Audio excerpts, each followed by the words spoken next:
Okay. Very good. Have a good meeting, everybody. Thanks, Thanks, Pablo. Okay, I'm going to start the meeting. Okay, welcome everybody to Bronx Community Board 8 Public Safety Committee meeting. I'm Ed Green, the chair of this committee, and I'm going to. Is there any elected officials or anybody here that from any elected officials? No. Okay. I guess we'll do a roll call first, and I'm going to call off names. Okay, myself, I'm here. Myra Joyce, I'm here. Margaret Donato, Present. Nick Fazio. I think I spoke to Nick earlier in the week. I think he said he wasn't going to be able to make it. Georgia Santiago. Oh, Georgia. Robert Kaplan. Oh, I see Bob Kaplan coming in right now. Bob Kaplan, I see you in there. We're doing a roll call. We're up to you. You hear us, Bob?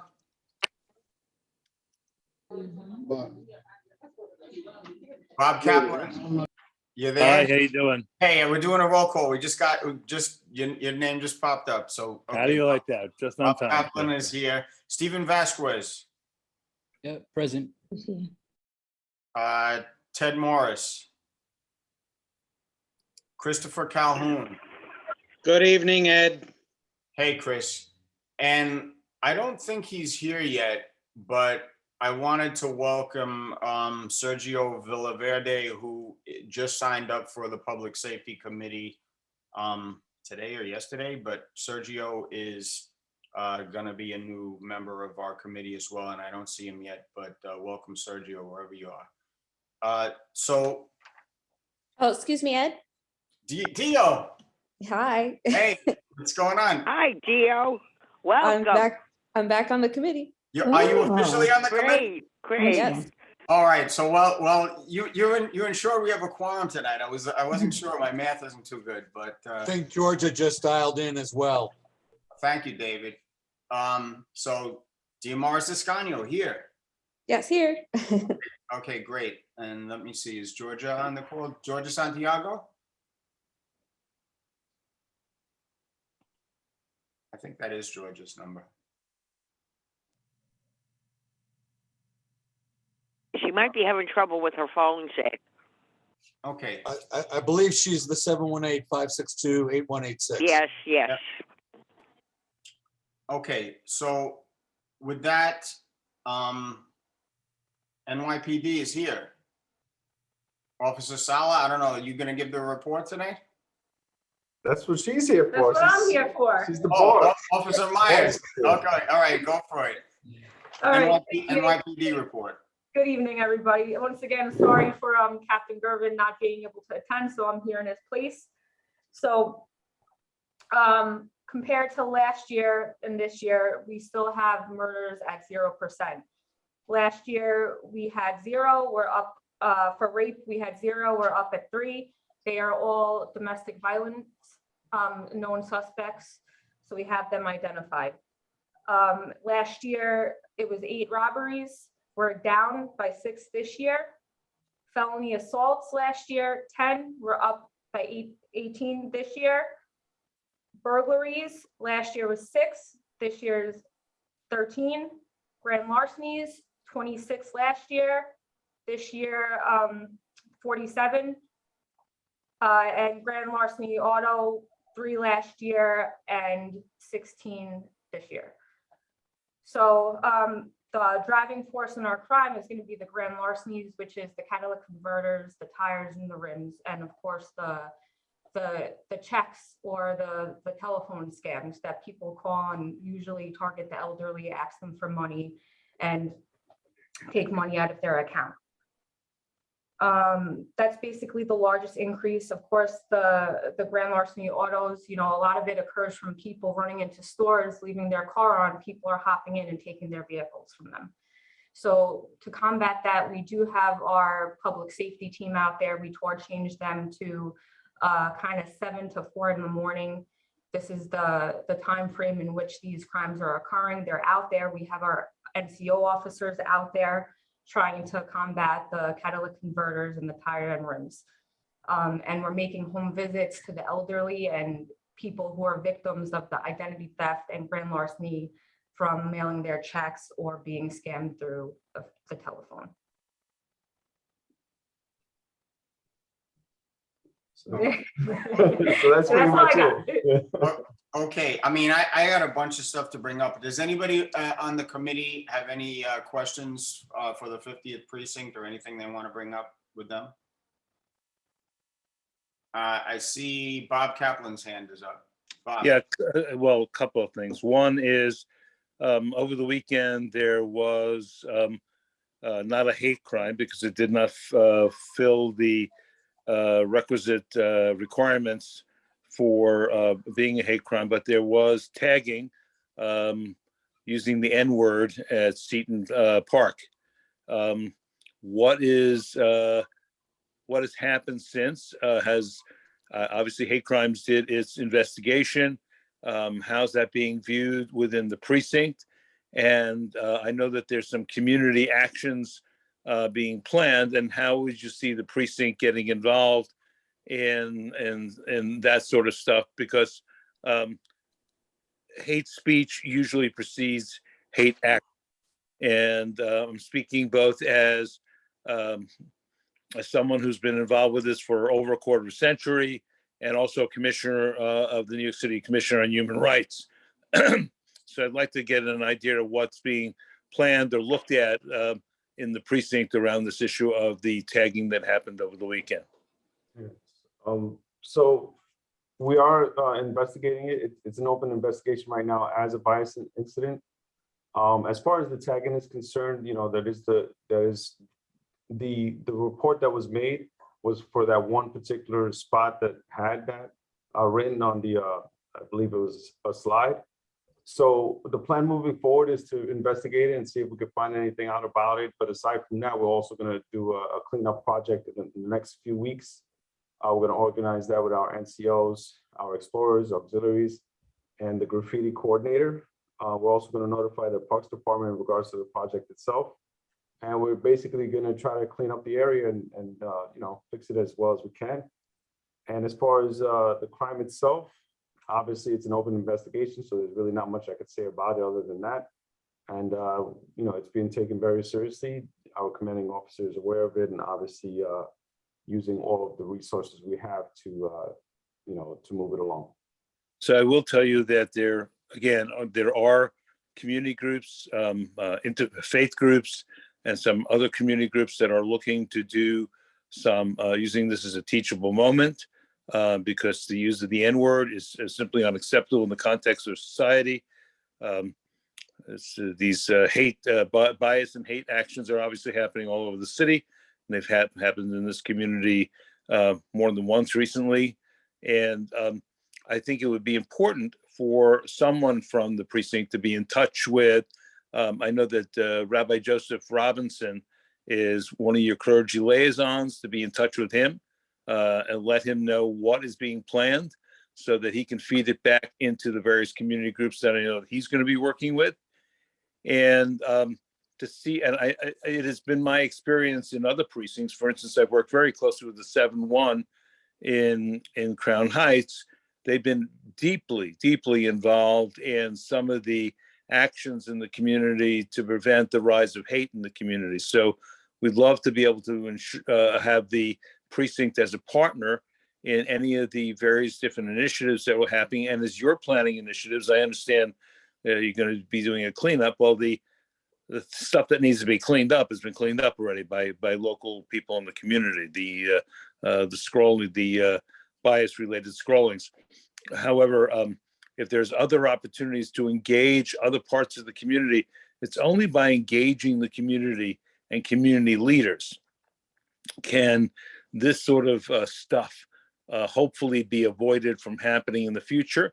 And should it happen again in the future, to make sure that the entire community, not just to see it as a law enforcement thing, but as a communal action to be able to effectively meet some of the challenges of hate. I agree 100%, and I'm sure everybody here feels the same way. That's why we are making an effort to clean up the area surrounding the incident. And I will speak to Rabbi Robinson in regards. I used to work in the 6-6, so I'm well aware of a lot of those type of incidents occurring, and how, how sensitive it could be to the community and how it affects everybody there. But yeah, we're going to move forward and do what we can. Obviously, there's only so much we can do. Everybody has to be involved, and anybody that wants to be involved can communicate through any one of us. Robinson is our liaison, so you can get through him and he'll contact us, or you can contact me yourself. Everybody should have my information, and if you don't, we'll give it to you, and you just email me with whatever you want to do moving forward, and we look forward to working with you. Appreciate it. In a very different vein, just one more question. And again, full disclosure, I'm the clergy liaison assigned to directly to Chief Manager's office. The issue of paper license plates in the neighborhood has increased precipitously. Just the other day, I was sitting behind one that had a very interesting cutoff date. It was February 29th. Doesn't exist this year. New York plates. New York does not issue paper plates. This is in full view on the streets of Community Board 8. What is being done to interdict these types of plates? Obviously, they are connected to things that are maybe considered a little bit problematic. So we're actually doing paper plate initiatives. So we have our officers on all platoons going out and investigating the paper plates, whether they be double parked. They're doing car stops to make sure that they're actually valid. And if they're not, we're making multiple arrests daily for the paper plates for forged instruments, and we're confiscating the vehicles. You can see it on our social media page if you follow it. We try to post everything. We're out there daily, and we're making multiple arrests, and we're targeting it because we know it's out of control lately. So if we should see them, is there someplace we could report them? Of course. Yeah, I mean, if they're driving, it's a little more difficult. But if you see them, parked on the street, absolutely, you can call the precinct 311, and we'll dispatch units over there to correct it, to make sure it is actually a valid plate.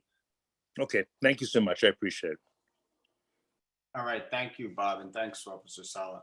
I don't see any other hands up from committee. Myra Joyce, yes. Yes, I just want to bring up those motorized bicycles riding on the sidewalk.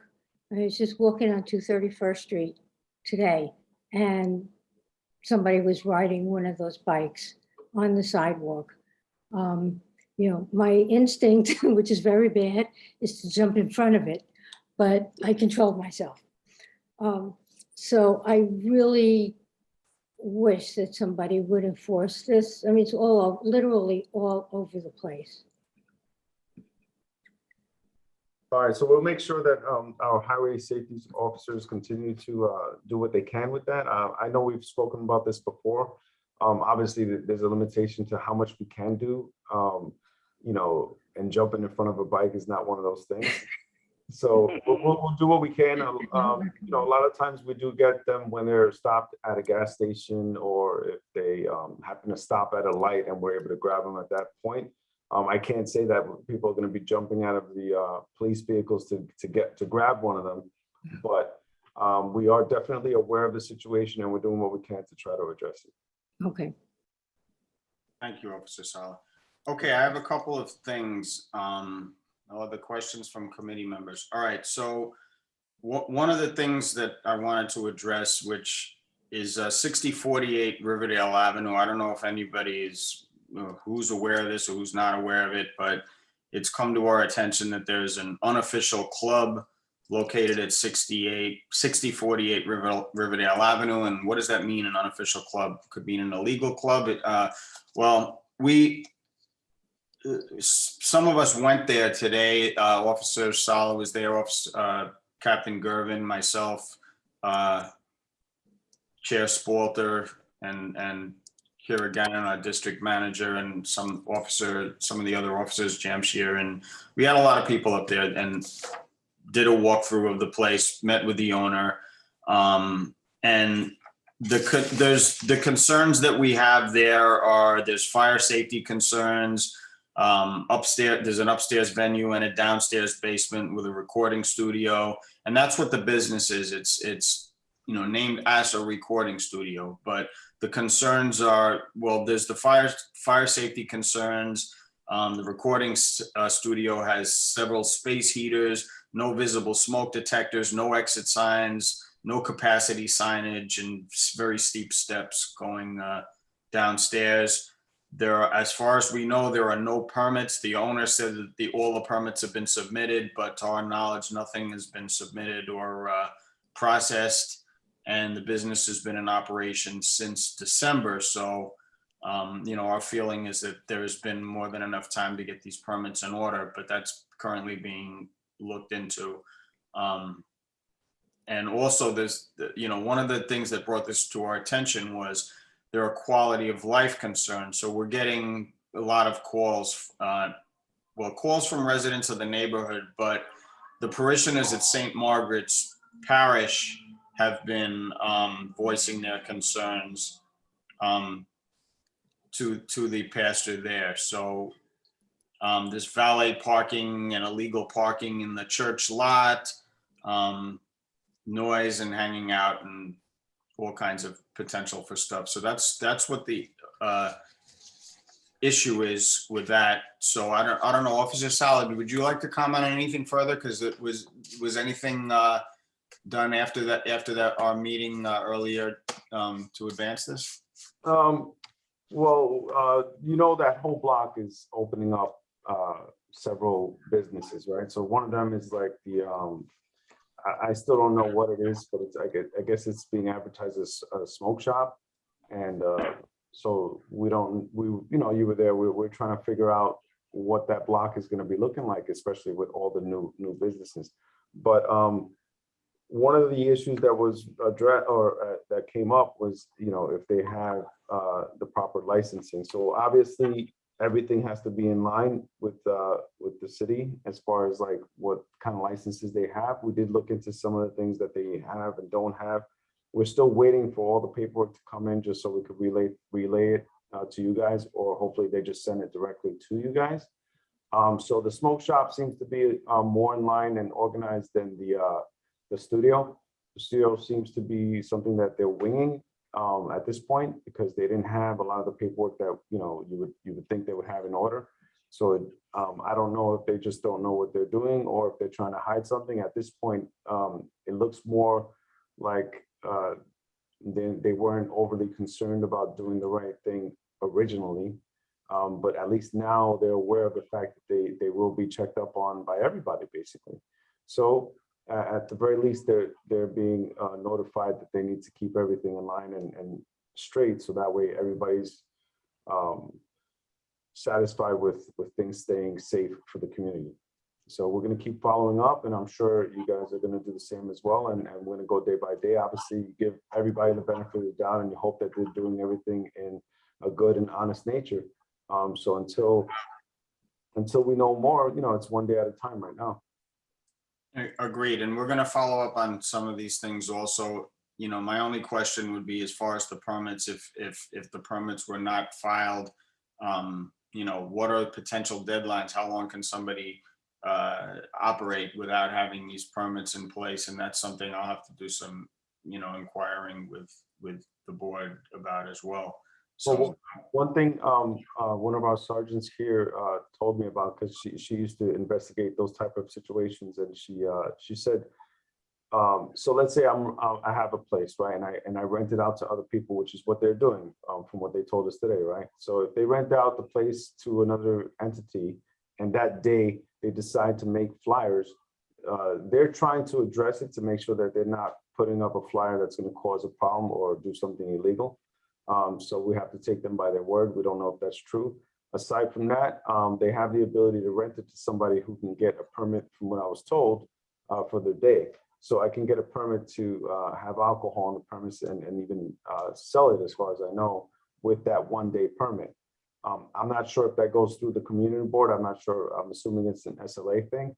So maybe we could speak to the SLA about that to see if that is the case. And if it is, then that's something that they have to look further into for future endeavors that they have at that location. Okay, I'll inquire also with SLA about that, because I don't know the answer to that myself, to be honest with you. Yeah. Okay, so another issue that came up, we got a letter from Friends of West 254th Street about illegal parking, the buses, and I mean that just from the letter, the gist of it is they just want the 50th to enforce the law, basically. So I don't know if is this came across you guys that these complaints from it's West 254th Street between Independence and Arlington Avenues, and private bus companies are parking illegally on West 254th Street? Personally, I can tell you, I've been going through a lot of different emails. That one in particular, I'm not sure about. So I'm gonna look into it and see if our highway officers have been dealing with that. Because anything we get, we forward it to them. So it might have been something I forwarded and moved on from, and was waiting from them to get word about what happened. So I just took note of it now. So we'll look into it, and I'll let you know as soon as I know what's being done about it, if anything at all. Okay, thank you. No problem. Another thing that came to us, well, this was through Councilman Dinowitz's office, a letter from residents. Let me get this right. 216 West 242nd Street. Well, the residents are from 226 West 242nd Street, next to a business Fontanova located at 216 West 242nd Street. And they're saying that there are parties that are an excessive nuisance and patrons urinating and throwing garbage on the street and leaving stuff in the outdoor areas and bringing rats in the area with the garbage. And they've listed, I have 15 311 calls here cited. There may be more, I don't know, but I don't know what, have you got any comment on that situation? I'm trying to look at the exact, what's the intersection that it's at? It's called Tijuana Nights, just so you know. We're changing the DBA. It's Tijuana Nights. Not Fontanova? No, we're just changing the DBA because we're adding a manager to the location, which you'll see in the corporate change on Yokomo going. No, this is not Yokomo. This is something else. We're talking about Fontanova at 216 West 242nd. That's it. You represent that? Yes. Okay, you know, there's been a lot of complaints by these neighbors about parties and stuff, and there's multiple 311 calls. I didn't realize that we were curious about the name because I did not notice, I didn't recognize the name. And I didn't put that in the 30-day notice that I sent to your agency, to your community board. That's not how I referenced it. It's called El Pollo Con DBA Tijuana Nights. Okay. Yeah. And nowhere did I put the Fontanova because we changed the name with the liquor authority. And it's an endorsement application. That's something totally different. When we do the SLA applications, the renewals, we can go through that. But this is a completely separate issue that just regarding complaints about this particular establishment. But you're saying it's the same establishment. Correct, and that's why we're adding a manager to the operations because we want more supervision. And some of those issues that's all college students, and sometimes they don't necessarily come out of our location, but they go up that block because that's the corner where they get dropped off, or they come down the block. It's very difficult to single out one location when they're coming up from all of the ones right on Broadway. It's hard to just single out Fontanova. I just don't think that some of those calls are are referencing the correct locations on, it could be 15, and I would say maybe 5 are there. And then you've got 4 or 5 other businesses right on Broadway, and they walk up and they could come from any numerous places. So I just don't think that's a fair assessment of the location, particularly understanding that we're adding another manager that's going to be a co-owner so that they can straighten out some of the issues so we don't become a nuisance to the community. It's a small little location. Well, thank you for that. Can you just identify yourself for the community Oh, board? sorry, my name's Aurelia Tavares. I'm New York Business Licensing. I'm the representative on, it's really old Pollo Con, DBA Yocomo it was, now it is, and I don't know where you got Fontanova, but it is Tijuana Nights. Is the new manager is changing the name, so it's a little bit more, a little bit more user-friendly. And we know exactly what it is. It's got tacos, it's Mexican, the menu's changing as well. We're making it a little bit more upscale, raising the prices so that element, because we did it, we were getting the Ibiza element or the Barcelona Bites element, and now we're getting the college crowd that's just not, I don't think it's a fair assessment of the changes. If you go inside, we've had no disciplinaries, no fights. I don't know, so we can't reference it to the location because it hasn't happened neither inside nor in front of the location. And it's really tiny, for so much of a kind of a busy, in terms of discipline, I just don't see it. There may be some attributed there, and that's the crowd they're trying to avoid, actually. They're trying to raise even the entrance age so that we don't have that crowd. So it's not the crowd that we're looking for, just so you know.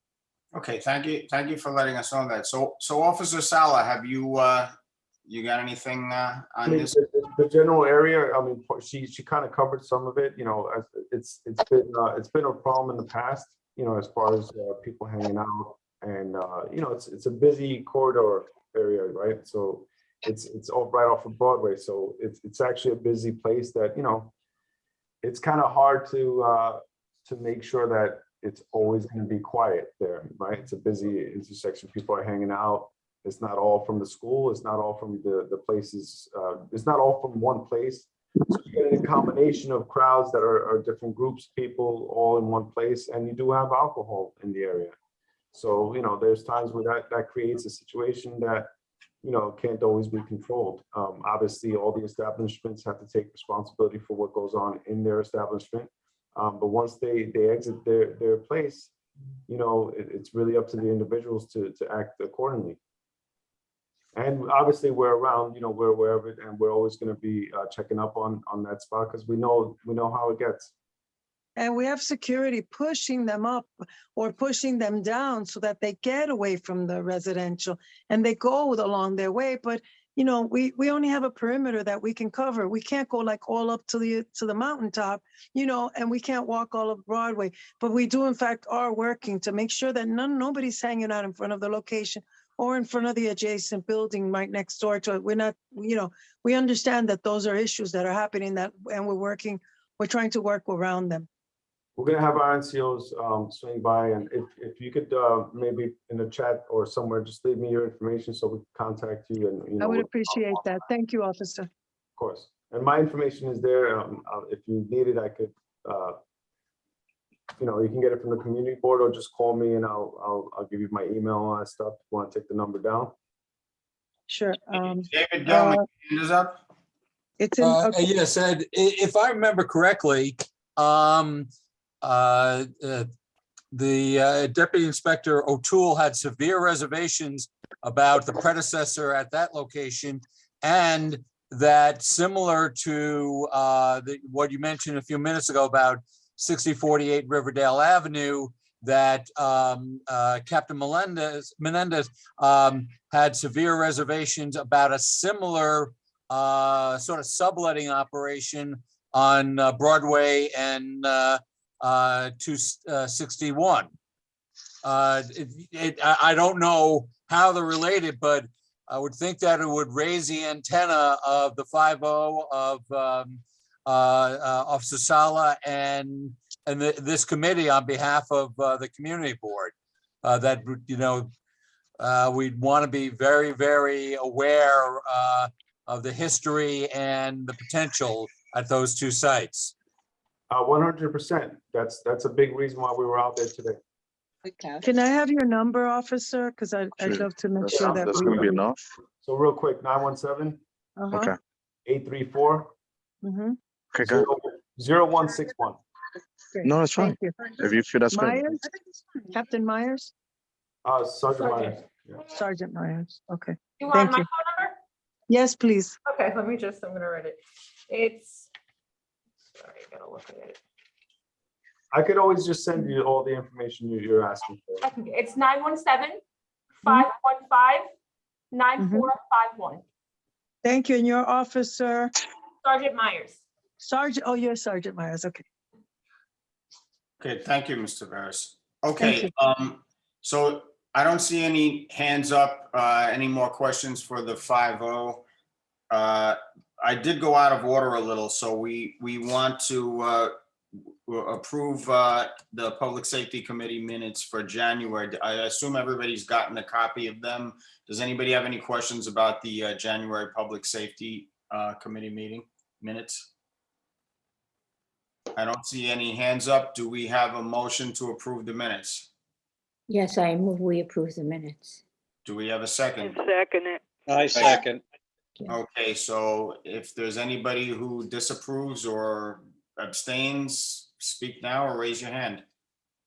Okay, these minutes are approved unanimously and will go to the full board for approval. And with that, we'll go to the State Liquor Authority renewals and new applications. So first up, we have, do we have anybody here from Welcome to the Family Coffee Shop at 219 West 230th Street? Yes, I'm here. Hi, and who are you? Diana Rueda, the owner of the. Good owner. Okay, thank you for coming and thank you for being patient. So this is a renewal for wine, beer, and cider, correct? Yes. All right. 50th Precinct, 219 West 230th Street. Have you guys had any issue with this particular establishment or the area? No, none that I see here. No. There's been one call, but it wasn't in regards to the address, and no 311. Okay, does anybody from the committee have any questions for the owner of Welcome to the Family Coffee Shop Corp? All right, I don't see any hands up. So with that, well, I'll just say, we'll take a vote. If there's anyone who abstains or votes no, speak now. Otherwise, okay, it's unanimous. This application passes the Public Safety Committee and will go before the full board for approval. Thank you for coming out and have a good night. All right, thank you. Do I have to stay for the whole meeting or can I? No, you don't. You're free to go. Thank you for coming out. I appreciate Believe it. you're a glutton for Have a good punishment. night. Yeah, hey, you're certainly welcome to stay if you want, but yeah, no obligation. All right, thank you so much. Have a good night. You're welcome. Okay, next up is William E. Irvin Jr., American Legion Post 774 at 3035-37 Corlier Avenue. Is there anyone here from this? That's fine. If not, I'll get mine.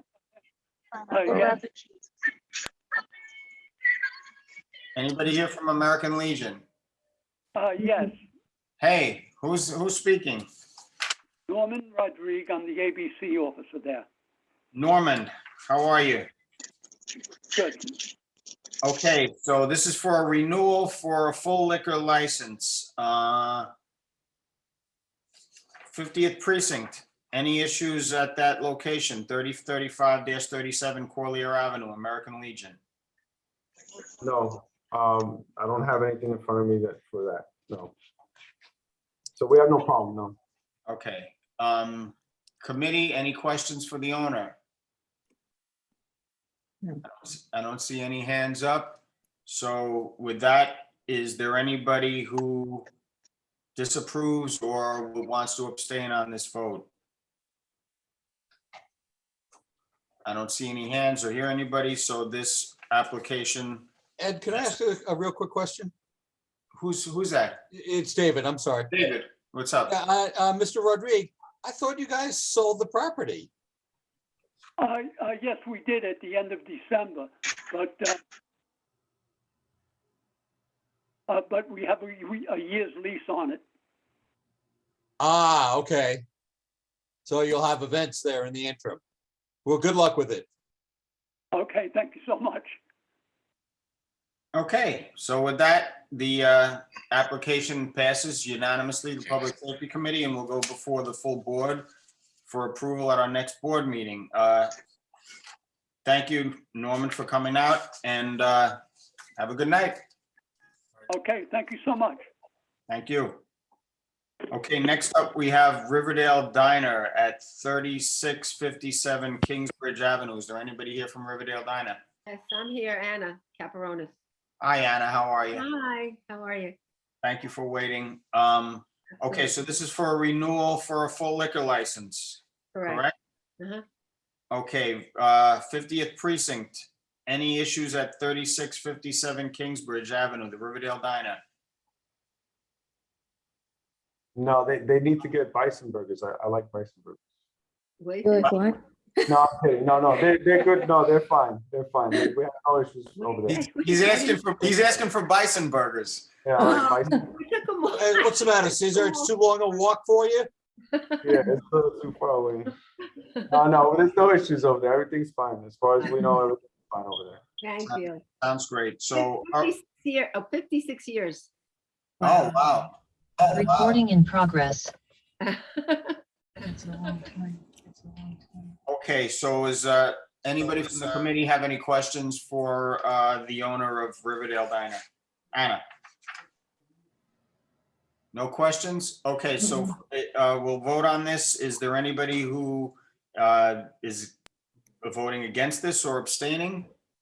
I don't see any hands. I don't hear anyone. So this application passes Public Safety Committee unanimously and will go before the full board for a vote at our next board meeting. Thank you, Anna, for coming out. Thank you. Thank you. Good night. Good night. Okay, next up is Caridad Restaurant at 13545 West Kingsbridge Road. Is there anyone here representing Caridad? Yes, me. Hey. Jose Santos. Jose Santos, thank you for coming out. You're the president? Yes. Okay, all right. 50th Precinct. Any issues at Caridad Restaurant, 135 West Kingsbridge Road? No, I wouldn't say there's any issues with them directly. I think it happens to be congested over there. So that's probably the biggest concern as far as like the community. There are some issues going around, but it's not really directly related to them. So I wouldn't say that there's any issues with them directly, no. Okay. Committee, any questions for the owner of Caridad Restaurant? Stephen Vasquez has his hand up. Yeah, it's not so much a question for Mr. Santos. It's for the 50th precinct. You said there are issues around the location. What kind of issues are you referring to? It's just, there's more crimes going on in that area. So again, it's not directly related to them. So okay. There are, in case anybody is like, oh, are there any calls being made over there? Yeah, there are calls being made, but it's not specific for that restaurant. It just happens to be in that area. Okay, all right. Thanks, Stephen. Okay, so with that, any other questions from committee? Don't see any hands. So we'll take a vote on the application. Is there anyone opposed or abstaining from approving this application? I don't see any hands. I don't hear anyone. So the application passes unanimously. And thank you, Jose, for coming out. The Public Safety Committee approves this application and it will go before the full board at our next board meeting for approval. Thank you for coming out. Thank you so much. Okay, so Next up is Magoo's Inc. at 6697 Broadway. Is there anyone here from Magoo's? Yes, I'm present here, sir. And who is this? Hi, my name is Geraldo Pacheco. Geraldo, I got a question for you, Geraldo. I'm looking at your application. So this is a method of operation change? Yeah, well, it's not the method of operation change. I just wanted to have the option of having an extra couple of hours just in case we have events that surpasses the 2 o'clock threshold. All right. How long have you been operating? This is our second renewal. Okay, when did you go into business? 17, I believe. Okay. All right, so you've had the what time are you closing right now? 2 a.m.? Well, yeah, 2 a.m. We just have we'll still continue to close at 2 a.m. It's just we just wanted to have the option. There are times that we do have events that surpasses 2 o'clock, so we just wanted to make sure and put the proper paperwork in for 4 o'clock option. But we do not. We don't think we're gonna do 4 o'clock.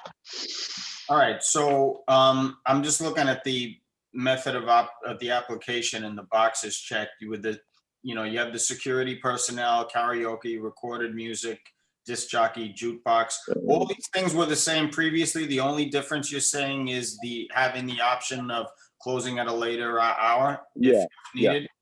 Yeah. Okay. All right. 50th precinct. 6697.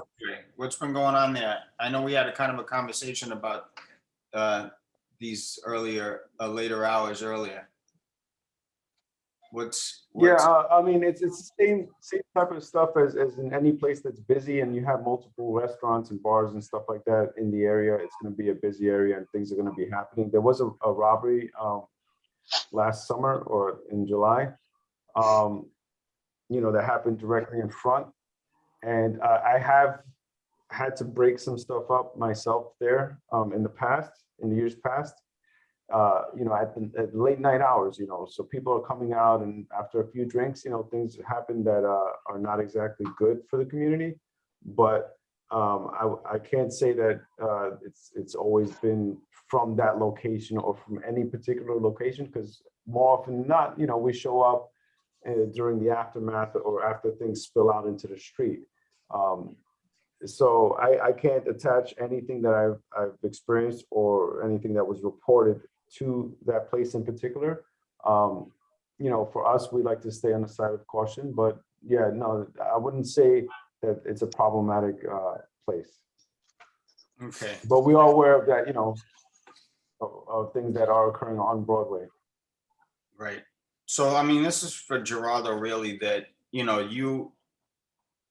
as a business owner, you understand that during these hours has the potential for more things that can happen. So you're gonna keep an eye on things, I guess, right? Yeah, 2 o'clock. 2 o'clock is our time of closure. But like I stated, there are times, like for instance, we have an event on the 22nd in which we'll have a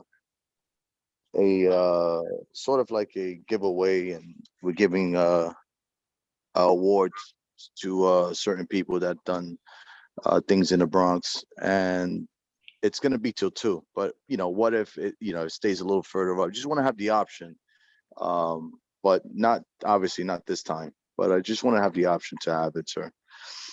Okay. Does anybody from the committee have any questions for the owner of the 50th? I do have one thing to say. If you're going to be, go ahead. No, go ahead, Caesar. Go ahead. I was just going to say the same thing for him. He should contact us if there's going to be any kind of special event or anything like that. We could always. Yeah, I appreciate that. Yeah. Yeah, that way our planning officer knows what's going on, so that way we know, all right, maybe, just to be in the area, just to pay attention, or we could even try to help out if that's something that's doable. It could be good for the community, Yeah, I think you should. Yeah, I think you guys will be. I've contacted Lori, for the community department, and she had mentioned she was going to reach out to the 50. Also spoke to Caesar from. Yeah, Lori Perez, yeah. So Okay. spoke to her and she said she'll reach out to someone over there. I wasn't sure who was the correct person to reach out at the community part of the precinct. And who else? Spoke to Caesar. Spoke to Caesar as well from traffic. Yeah, mentioned he's gonna speak to someone as well. So if there's a number I can call for future issues, I can definitely Yeah, call future event. The same number I gave out earlier. If you're ready, I could tell you again. I'm sorry to occupy the Hold on a meeting second. with giving out the number.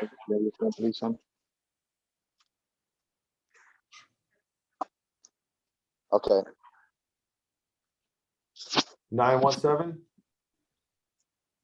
Okay. 834. 834. 0161. 61. Okay, got it.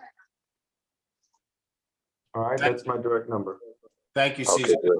And Thank you.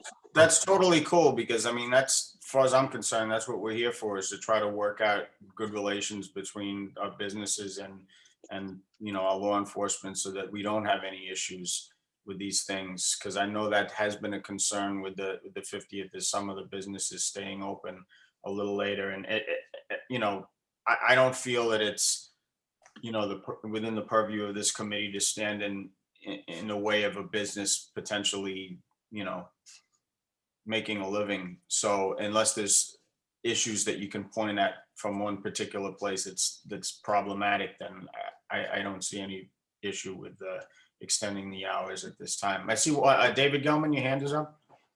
Yes, thank you, Ed. If I may, Officer Sal, is this the property I was referring to that Captain Melendez was concerned about 2 years ago? No. It's a little further. This one is not as far down. The one that. Okay. There are like several businesses in a row in that section, right? Yeah. Okay, thanks for the clarification. Yeah. Thanks, David. Okay, so with that, we're going to take a vote. Is there anyone from the committee that is opposed or wants to abstain from voting to approve this application? I don't see any hands up. So this application for method of operation change for Magoo's is approved unanimously by the Public Safety Committee, and it will go before the full board for a vote at our next board meeting. So thank you, Geraldo, for coming out. And Thank you, sir. Appreciate it. have a good night. Okay, thank you. Have a good night, sir. Okay, next up, we have Van Cortlandt Park Golf Course at 115 Van Cortlandt Park South. I know someone was here earlier from Van Cortlandt Yes, Park. Michael Taffet, I'm here. Hey, Mike, thanks How are for you? sticking with us. Okay, Sure. so this is a renewal for a full liquor license. That's correct. Okay, 50th Precinct, has there been any issues over at the Van Cortlandt Park Golf Course? Yeah, the golfers, they're a pretty wild crowd, so we're not sure that, no, I'm kidding. No problems at all. No, not at all. Okay, committee, do we have any questions for Mike? Mike, are you, what's your relationship to, are you the manager? I'm one of the owners there. You're one of the owners, okay. So Correct. who's Norman? Norman is, Norman Taffet is my father and Frank Richard is the other owner. okay, so you're one of the owners, great. Correct. Yeah. All right, so committee, anybody opposed or wants to abstain from approving this application? I don't see any hands, I don't hear anyone, so the application for renewal for a full liquor license, Van Cortlandt Park Golf Course, is approved unanimously by the Public Safety Committee and will go before the full board for a vote at our next board meeting. Thanks, Mike, for coming out. Thank you very much. Have a good night. You too, thanks. Okay, next up, we have Monomore Coffee and Wine, Inc., located at 234 West 238th Street, renewal for wine, beer, and cider. Anybody here from Monomore? Hi, I'm the representative yes, from Jeff Mon Amour, and so is Garcia. the owner. Oh, sorry, Jeff. You're the representative and, oh, okay. And you're here for The Yokomo owner's here, also? though. Are you here for Yokomo also? Yes. Oh, okay, all right. So, Mr. Tavares, all right, so this is, okay, renewal, wine, beer, and cider. 234 West 238th Street, 50th Precinct. Do you have any issues with this business or this area, or the area surrounding the business? Not at all, not at all, no. Okay, anybody on the committee have any questions for Ms. Tavares representing Monomoy Coffee and Wine Inc.? No questions. Okay, so we're gonna take a vote on the application. Is there anyone who abstains or votes to not approve this application from the committee? I don't see any hands, don't hear anyone, so Public Safety Committee approves this application unanimously. It will go before the full board for a vote at our next board meeting.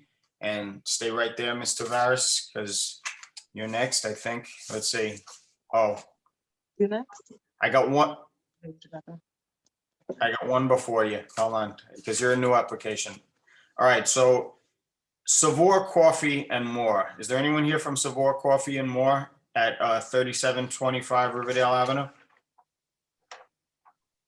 Savour Coffee? Going once, going twice.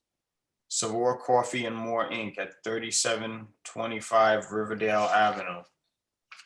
Okay, I don't hear anybody, so we will put this on the agenda for next month, and we'll contact the owners.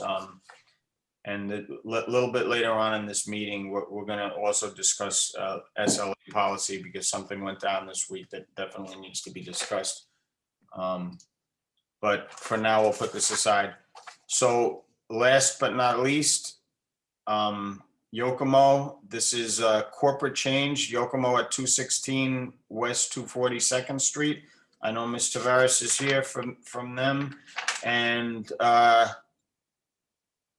full liquor license. What type of a corporate change are you requesting? We're adding Mr. Estevez to the application. He used to own another location which he left because of a sale, and he sold the business.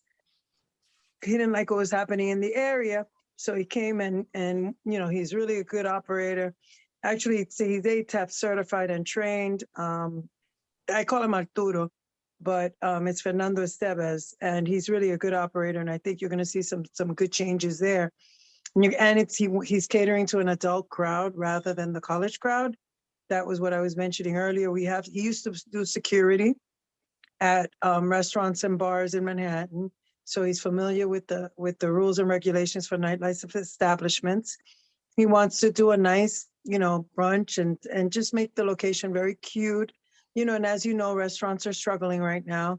So he's not looking to really lose the value of the location because of hours. They're closing at 2 a.m., and they're able to close at 4 a.m. Their stipulation is to close at 2 a.m. the first year of operation, and then 4 a.m. he really does, and he closes early. So I just don't see this as a place that you're going to have any issues with. And should we have any issues, we'd love to do a walkthrough with the precinct.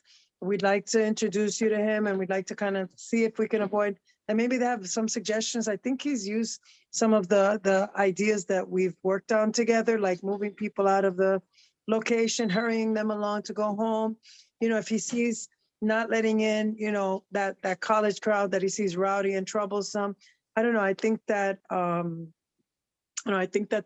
there's some value there. And I'm working with him closely to help make sure that he's managing the location properly. Okay, you mentioned his name is Fernando Estevez? Estevez, yes. Okay, who's No Urbano? relation to Urbano. They just happen to have the last name. It's so crazy. Oh, okay, so they're gonna be co-owners, but no relation? No, isn't that crazy? They have the same last name, yes. Okay, all right, so that's the only corporate changes, that you're gonna have another owner added to this. And- And I think we need more supervision in the area because we see that college crowd is not going anywhere.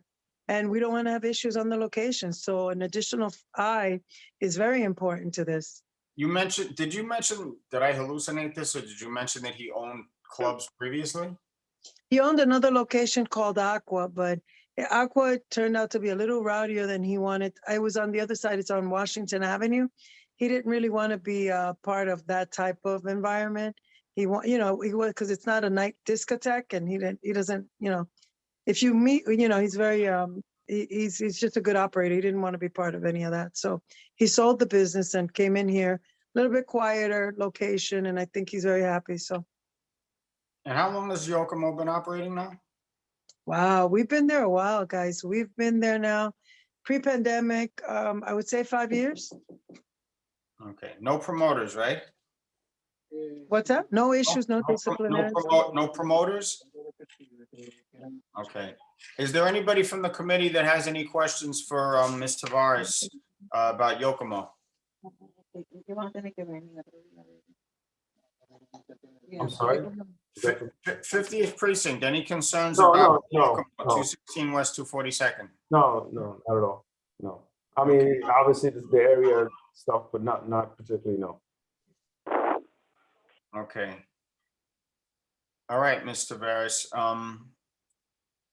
All right, so we'll have a vote on this. Is there anyone from the committee who is abstaining or is opposed to approving this application?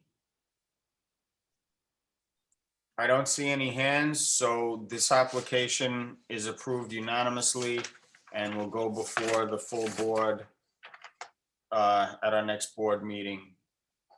Okay, thank you. Thank you for being so gracious, everyone. Have a great evening. Thank you, Mr. Green. You're welcome. Thank you. Take care. Okay, well, I'll just circle back. Last call. Has anybody shown up for Savoy Coffee and More at 3725 Riverdale Avenue? Okay, nobody there for Savoy.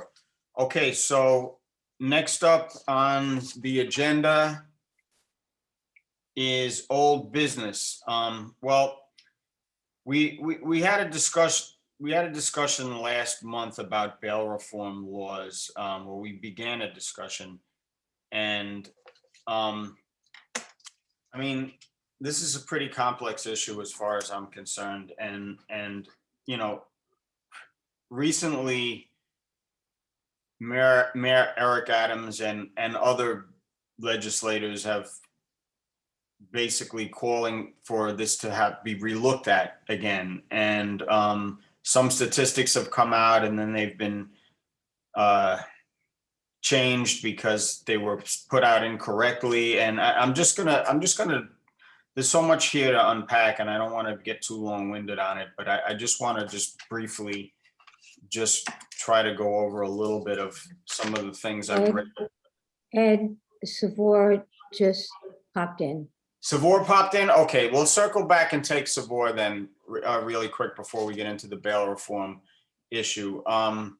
Savoy Coffee, someone's here for Savoy Coffee and More? Savoy? Hello, Savoy, you need to unmute yourself. I see them too, Myra, but they're not chiming in. We're Can not somebody committed from to it. Savoy Coffee please identify themselves? Unmute yourself. Okay, if you're able to unmute yourself at some point, do it. Okay, so we'll go back to bail reform. All right, so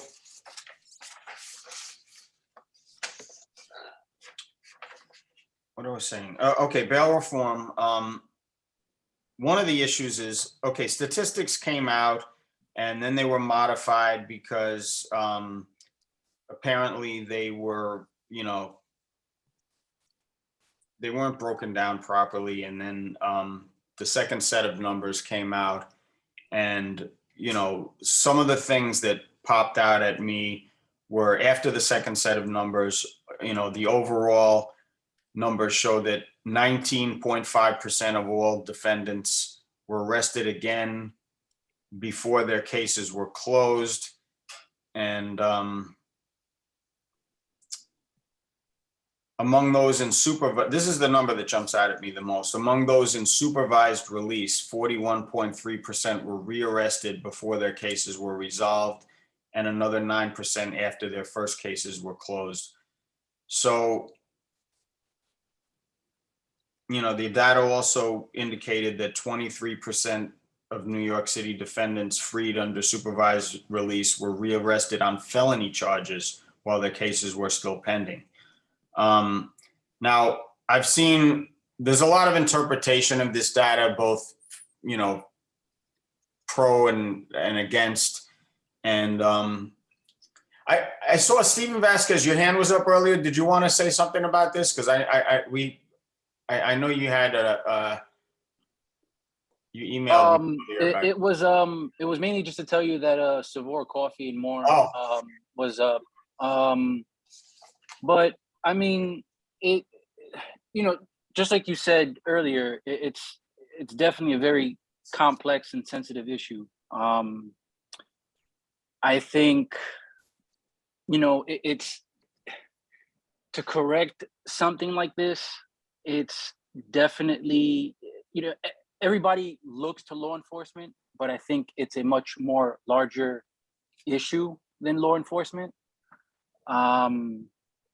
I think, we have to look at our youth, right? Our lack of resources that are going into neighborhoods that have at-risk youth. Need to look at the resources or programs that are given to,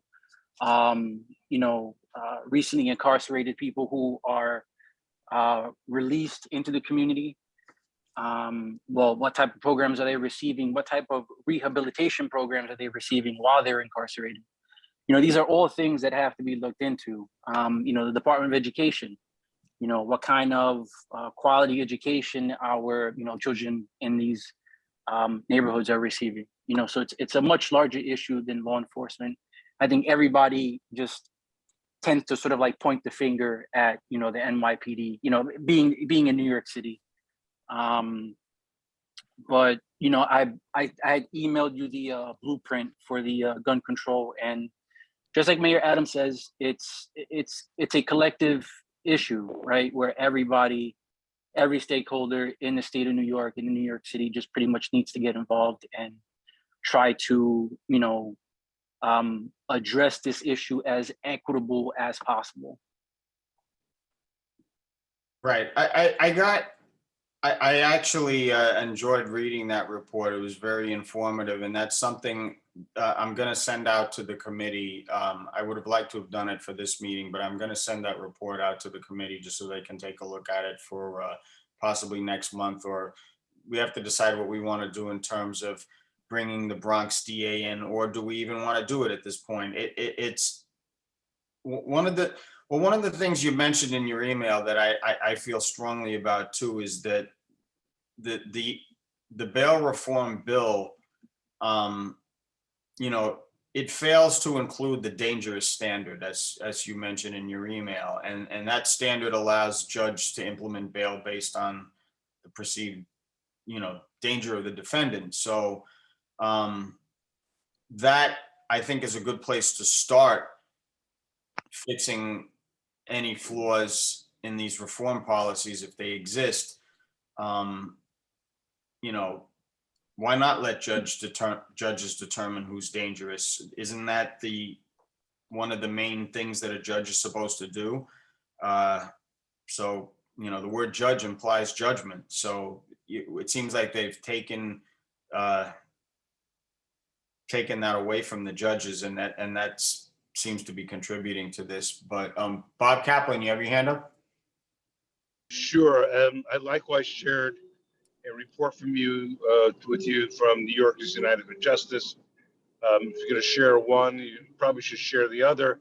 It's an unpacking of some of the actual statistics, and statistics and data are an interesting thing. So if one is looking at the rearrest rate, one has to juxtapose that to what it was prior to bail reform as it was after bail reform. And the reality is that bail reform has not affected it all that much, if any. And I think that it would be important for us to bring it. First of all, this is a state issue, not a city issue.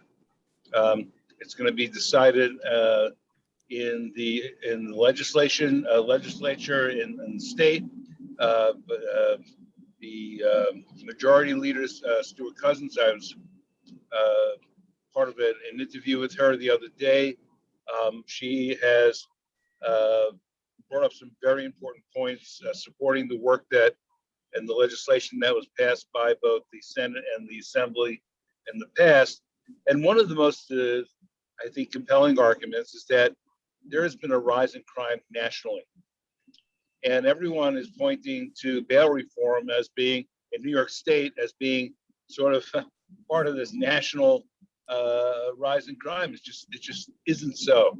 I think we need to be rather careful in what we attribute to what bail is all about. And we really do need to understand what bail, the purpose of bail is, and the context of the legal system.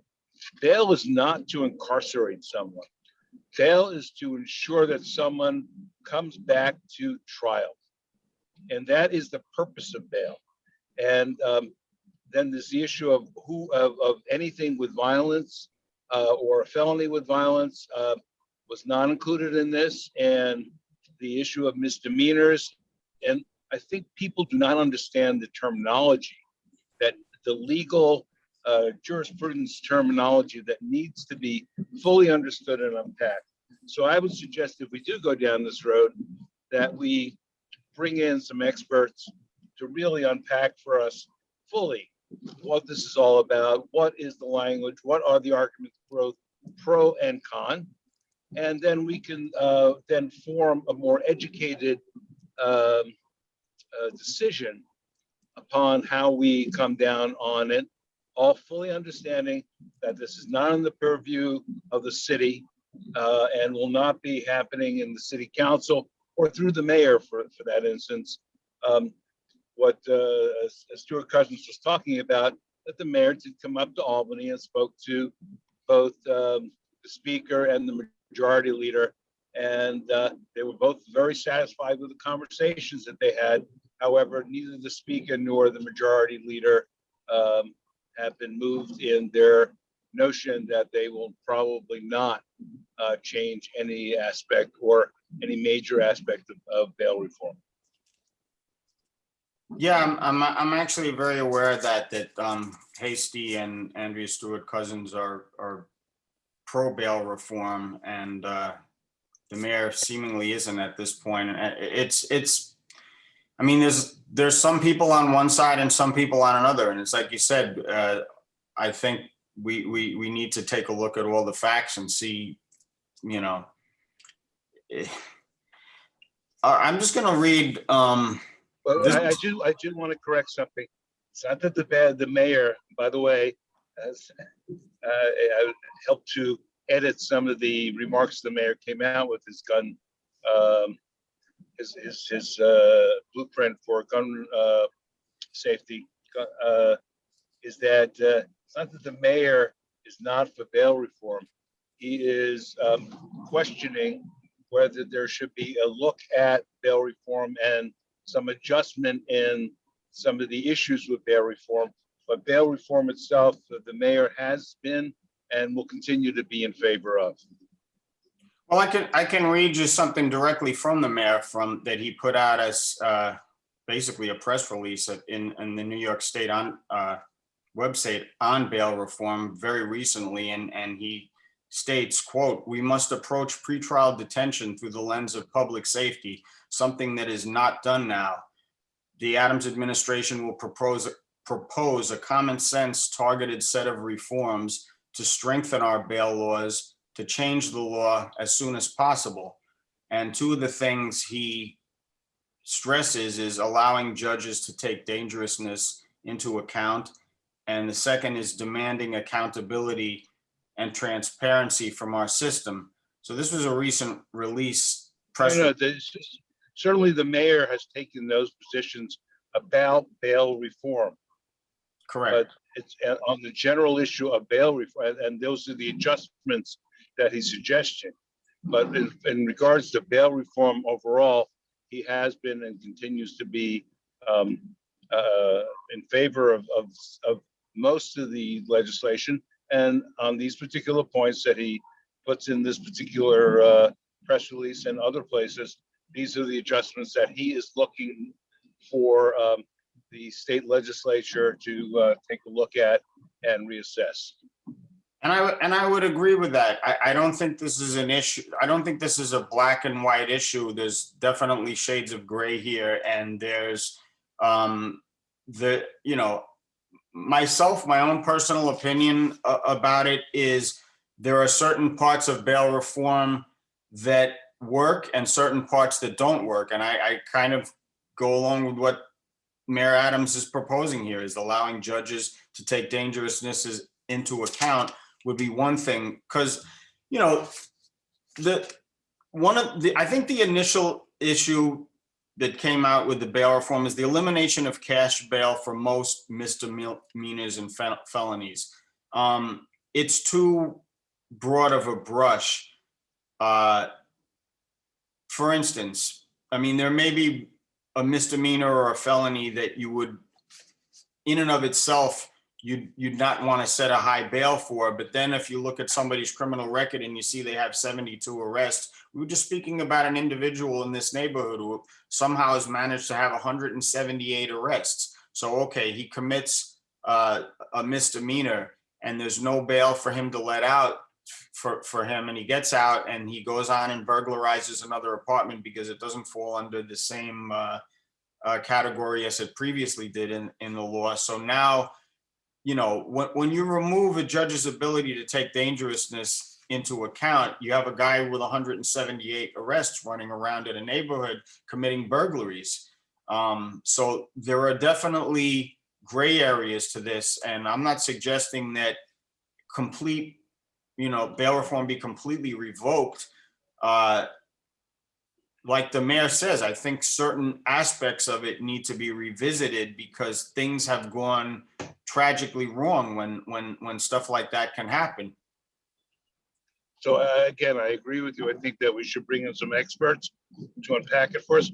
My question is, if somebody has 172 arrests over a period of time, how come there was no convictions? That has, in fact, the purpose of trial and conviction is to put someone to be incarcerated. The purpose of bail is not to incarcerate people. So my question would be, why is this person with 172 arrests not at this particular point in time incarcerated? I wish I could answer that question. I really do. That's for the court system to answer. But nevertheless, it's happening. Is there anybody from the committee that wants to speak on? Oh, well, before I even ask that, I think the next step for this issue would be what is this committee's role in this? What do we hope to accomplish? Why would we take a next step? What would a next step be? I would think a next step might be to bring the Bronx DA back. We had them last year. Extremely informative session. It may be time to bring them back, but what does this committee hope to accomplish? At this point, we're not approaching this from any type of advocacy point of view. We want to find out what the facts are in relation to bail reform. Is it more effective or is it not more effective? I clearly think there are certain aspects of bail reform that were very poorly thought out and have produced disastrous results. I'm not saying overall, there's probably been many positive aspects of bail reform, but there are certain aspects like taking discretion away from judges that have had disastrous results. So what is our role as a committee? What do we hope to accomplish by doing what? Myra? So, I mean, I would like to see the data. And it would be nice to get somebody from the Bronx DA's office to go over the data with us. I don't think that we can do much in the sense that, like Bob said, this is a state issue. It's not a city issue. I don't think we have that much influence as a community board committee to influence what is going on in the state. So I would like to just start at ground zero, which is seeing the data. Stephen? Yeah, definitely, before we take an official stance, if we're able to take an official stance, definitely see the data.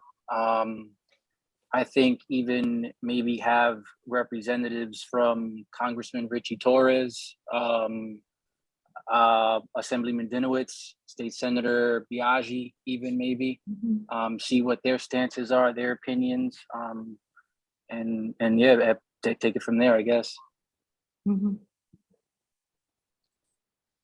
David Gelman, did I see your hand up or did I imagine that? No, I was just want to make sure all the committee members had their opportunity first. Go ahead, Dave.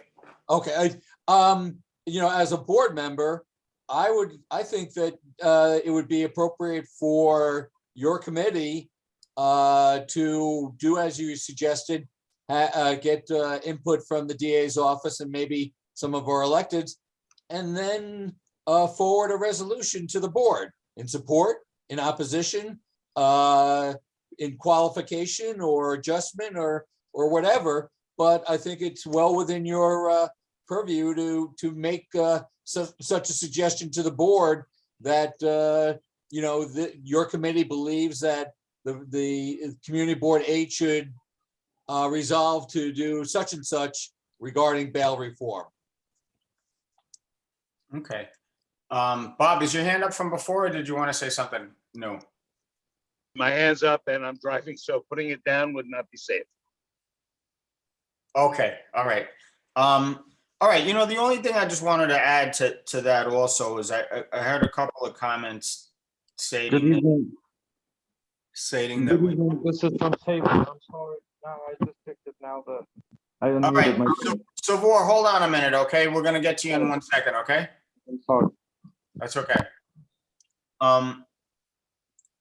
Okay, so I heard a couple of comments stating that we need to bring people in to get the data. I don't know if that's necessarily so, because I think we have the data. I think the data has been released, and what the data, the biggest thing that's jumping out to me is among those in supervised release, 41.3 were rearrested before their cases were resolved, and another 9% after their first case closed. So that's, more than 50% were rearrested. So if there were no bail reform, we know for a fact that, 41.3% of these crimes would not have occurred. That's simple math.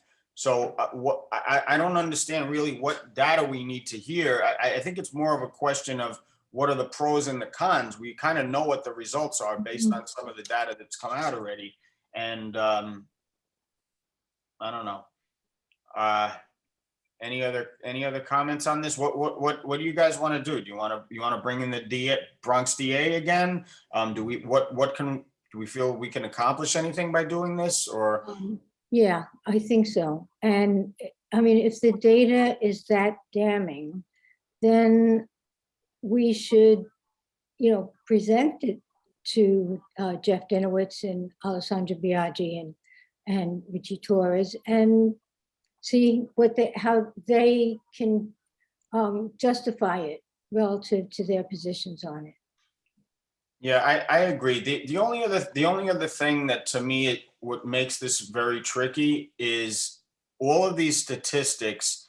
It's they're kind of like comparing apples to oranges in one respect, because a lot of things that used to be people used to be arrested for and prosecuted for, they're no longer being arrested and prosecuted for. I'll give you a perfect example. I as a lot of you know, I work in New York City transit subway system, and regularly our members, our TW Local 100 members, our conductors that people spit in their face, okay? So they come there, people spit in their face. Now, previously, that had been classified as an assault. Now, it's not an assault anymore. They consider it harassment, okay? You can spit in the conductor's face, and it's no longer considered an assault. It's considered a harassment. And so this, when I say comparing apples to oranges, it's like a lot of these, it's deceiving that the crime statistics are down because things that were previously crimes are not crimes anymore, or they're not being prosecuted even if there are arrests. So that doesn't go into the statistics, which drives the statistics down. So even the statistics can be deceiving. I think it's actually a lot worse than the statistics say, just based on that. So, I mean, I've handled cases as a union rep for where our members are spit on. And if our members, this sounds insane, but this is the truth. If our members refuse medical treatment, and a lot of them don't want to go to the hospital because of COVID and everything, so they get somebody spits in their face. If they refuse medical treatment, the police will let the person go. Let them go. Because it doesn't qualify even as harassment unless they actually get harmed by it, and they can only define harm by them going to the hospital. It's insane. So it's the point I'm trying to make is these statistics are very hard to quantify sometimes. But again, I guess unless I see any objections, I guess we should try to bring the Bronx DA back and try to flush this conversation out further and see where we want to go.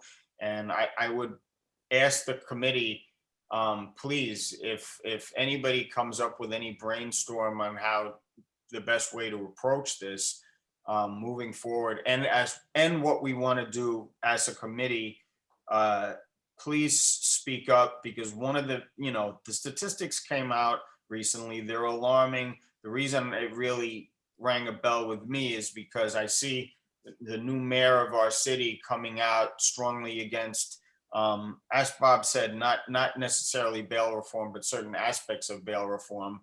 And I feel sometimes you need to strike while the iron is hot, and in order to really affect some change. And okay, so what is the role of this committee? What is the role of the community board?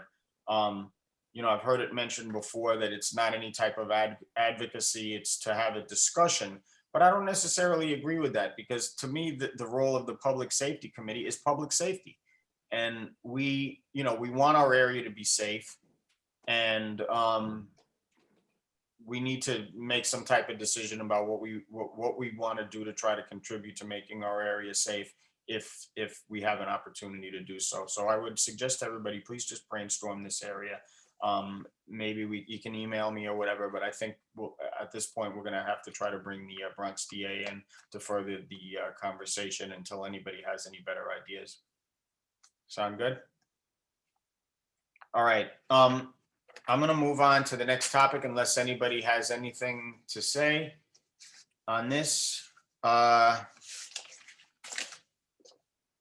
Okay, this is going to be real quick. New business, discussion on committee policy regarding SLA notifications. I'll just tell you real quickly why I put this on the agenda. Probably doesn't even need much of a discussion.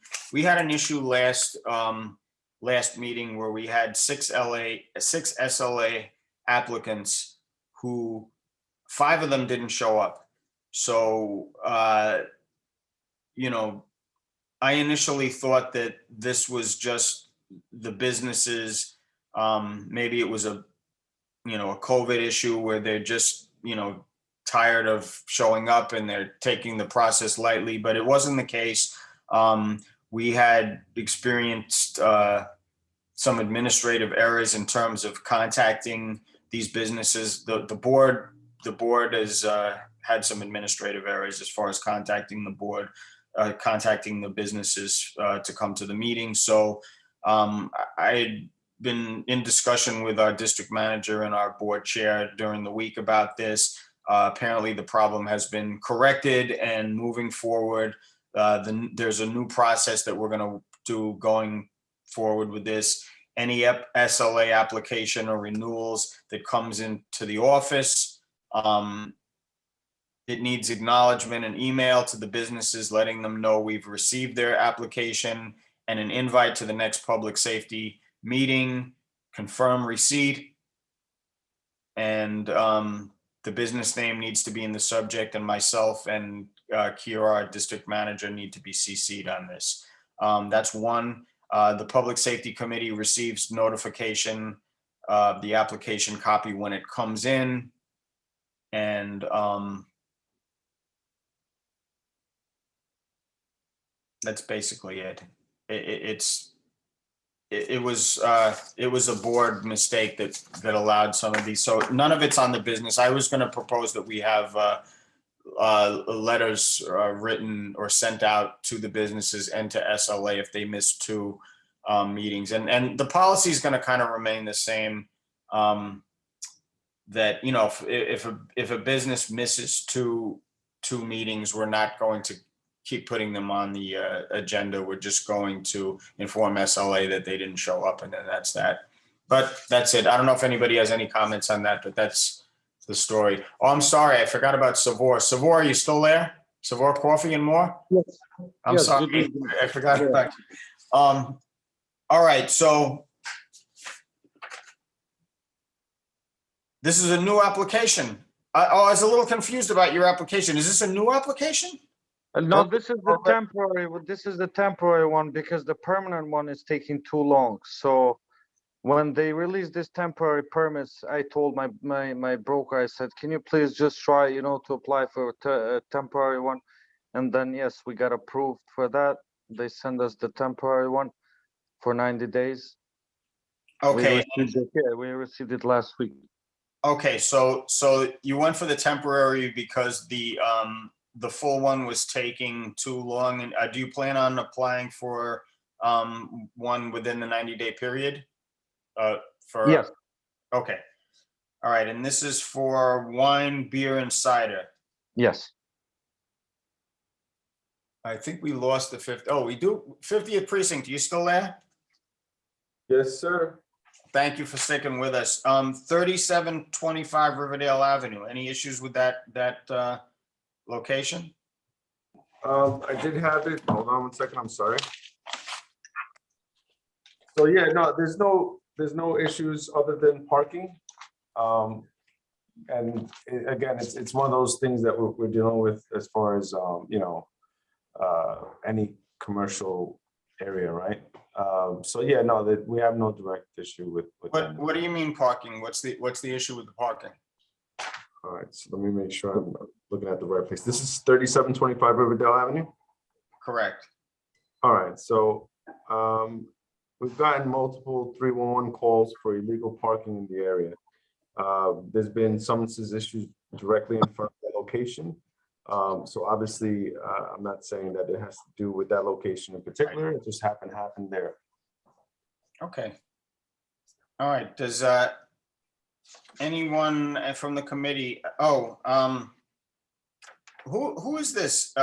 Is this Bismia? Yes. Okay. All right, and you're the president. Yes. Okay. And my wife also. And your wife. For me and my wife. Yes, she's here too. I'm here. Hi. Hi, how are you? I'm good. Thank you. All right. So We have that issue with the parking also. And when some of the, you know, police from 50 precinct, they come there, we ask them to give them, you know, tickets because they block that. The most of the traffic is got, you know, it got created between 236 and 238. And that's what really hurt our business too, because we cannot even, the customers, they cannot even find parkings there too. Okay. And So they hate, you know. you're a new business owner? Yes. Okay. David Gelman, your hand was up? Well, yeah, he basically addressed it. I just wanted to say that it's been brought to our attention at the board meetings that many people have been complaining about double parking outside of a number of these locations, particularly on Johnson and Riverdale Avenue.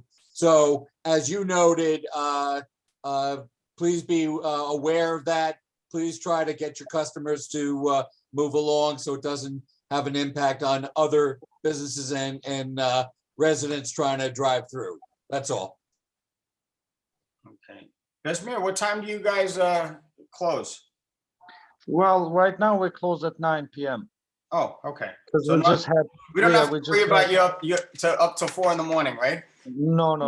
Okay. We have just coffees now, and when we get, the beer and wine, then we have, until 12. Sounds That's good. it. I gotta Yeah. stop by for some coffee someday. Yes, that will be great. Okay, so does anybody in the committee have any questions for Savoy Coffee and More for Besmir and his wife? No questions. So we will take a vote on this. Is there anyone who is not in favor or abstains from approving this application? I don't see any hands up. I don't hear anyone. So this application, new application, temporary retail permit is approved unanimously, and it will go before the full board for a vote at our next board meeting. Thank you for coming out, and have a good Thank night. you so much. Thank you. Have a good night. Thank you. You're welcome. Take care. Thank you. Okay, so last but not least, discussion of public safety budget request items. And I have a few things on the list, but before I even say anything, does anybody from the committee have any suggestions as far as public safety budget requests are concerned? We were sent some literature on budget requests for capital and expense from the needs for public safety from the New York City Police Department and the fire department. So I kind of use that as a guideline, and also with based on some of the things that we have going on in our neighborhood also. But does anybody have any suggestions for our budget? And we have our budget chairman, David Gelman, here tonight as well. Is everybody just tired tonight and wants to go home? I'm gonna give you what I got. So, well, before I even do that, Officer Sal, I can't ask Gervin because he's not here. But what do you guys need? And this is for the budget. I thought additional school safety officers and as Stephen mentioned earlier, increased resources for youth crime prevention programs, both expense budget items. I think those would be useful for our area. Yeah, anything community-based, like any kind of, we have National Night Out, right? So that's a big one. That's every August. I think it's the first Tuesday in August. Those type of things, something that's good for the community and brings everybody together. The businesses all show up and they donate towards that day, and we make it happen. Anything like that, youth related, is always good. We have the 50th Precinct Unity event, which was last year was a handball event at the Cortlandt Park, where we were able to give out some handballs and equipment and Gatorades and things of that sort. We had food we gave out to the kids. So yeah, anything. So what would that fall under? Would that fall under resources for youth crime prevention programs? I guess so, right? I mean, it can. It falls under whatever. I mean, it's a fluid thing, right? I mean, it could fall under whatever you want to put it towards, and that's what we're geared towards, right? So the unity event is to try to unite the community to just be at an event and to help out the people who are could use some help, right? This National Night Out is something that the police department does across the country, where everybody comes out and the businesses within the community come out and they try to do something positive for the community. So, it's basically whatever you want to put it under, and then we'll gear that event towards that. Okay, Stephen Vasquez, you have your hand up? Yeah, so talking about youth committee and youth crime prevention strategies. So this past Thursday, so I'm also a member in the youth committee. David was also there, explained, the budget process request. So I had mentioned something about the PAL earlier in that meeting. Previous to that, we had spoke to Officer James, the youth officer of the 50th precinct. And I think Officer Sala, last public safety committee, you were there, and I think we touched base regarding establishing, potentially establishing a PAL within the confines of the 50th precinct. Yes. And Julia Gomez, the chair of the youth committee, said that could possibly be a budget request for the youth committee. And that's something that I'm assuming we'll try to flesh out in the March committee meeting. Yeah, I would think so. Obviously, that's up to the committee. Yeah, anything that they need from us or you guys need from us, we're all in. Yeah, thank you, Stephen. And I thought that also that, a lot of these budget requests, I think our committee should do a joint budget request with the youth committee for some of these issues involving youth, because when committees combine, it usually takes higher priority on our budget list. I see user 2 has a hand up, public, from the public. Yes. But I'm not in the board. I'm a member of the community, Ed. Hey, Mike. Hi, who is this? Marie Claude, Hey, Marie. local resident. Glad to have My question is, thank you, it's very interesting.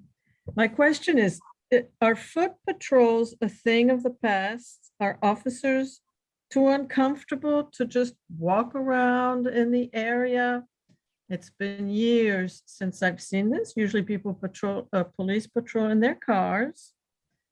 At some events, sometimes I've seen over the years, a cluster of officers standing at 231st, looking a little uncomfortable. But somehow, I don't know if it's felt as being too dangerous to just see officers walking around. The car, I guess, could be nearby, just being there like people, members of the community, members who enforce the laws. Is this something we'll ever see again? Is my question.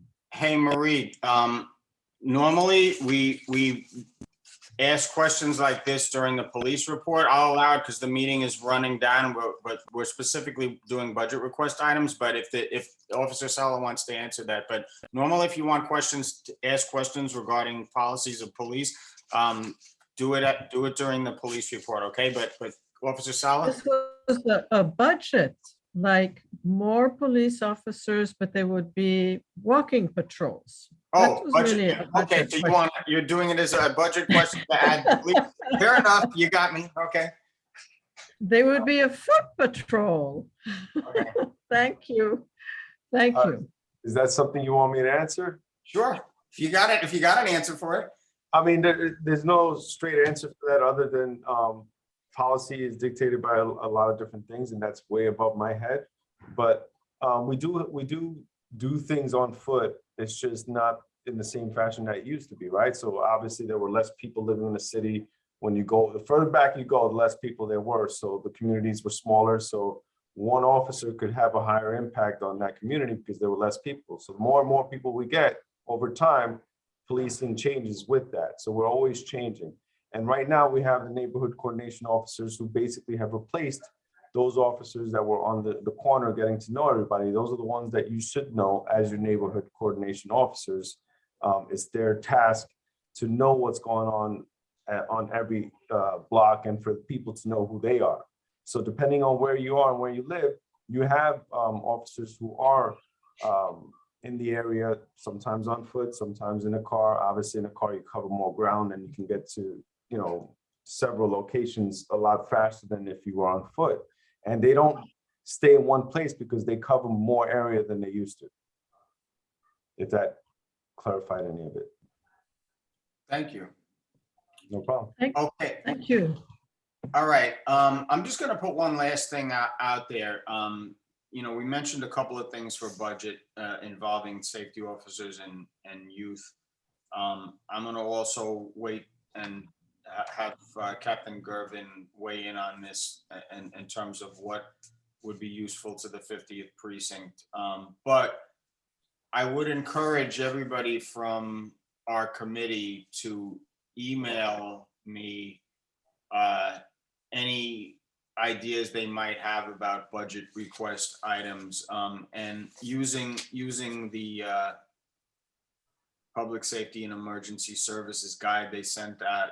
Those are generally, I guess, the items that they would be looking to approve. But anything you guys feel is worthy of putting on our list, please email me and let me know. Because David, while I got you here, what is the next deadline? What is the process in terms of when you need the final list from us, or what's the next step in the process? Okay, that kind of stuff was supposed to be solicited for the January meeting and then put to paper this month. March is when you create the two lists and come up with a list for capital budget items, priorities, and expense budget priorities, and put them in a preliminary order so that in your April meeting, your committee can decide a final prioritization of each of the items and submit them to the office by April 20th. Okay, so it seems like we're right on schedule then. I hear silence. Is that a no? Your request tonight really should have gone out before your January meeting, but that's okay. Look, as long as you guys have been thinking about it, talking about it, so that next month you actually come up with two lists and you put an initial prioritization, then you'll still be on schedule. Sounds good. So you hear that, guys? Please send me some stuff, because don't leave it up to me to make up the decisions and then people have issues with it later. Okay? All right, committee. Thank you. Okay, so with unless anybody has anything else to add to new business, I don't see any hands up. Does anybody have a motion to adjourn this meeting? And I just Motion wanted to to say, adjourn. Hold on one second. David? I just wanted to say, congratulations. You got through a lot of SLAs tonight. I know Yeah. that it's been an issue in the past, but you got through a lot of them tonight. There was a lot. Congratulations. Well, thank you. Georgia, I heard you, Georgia. You had a motion to adjourn, Georgia, right? Was that you? Yes, I did. I will Thank you. second that. And I heard a second. So with that, everybody, thank you. And it went on a little long, but we really have a lot to unpack tonight. And thanks for everybody for sticking with us. And thanks a lot. Have a great night. Have a good night. Thanks, Ed. Thanks, And Myra. send me All those right, reports. Georgia. Good night. Good night, everybody. Night. Good night.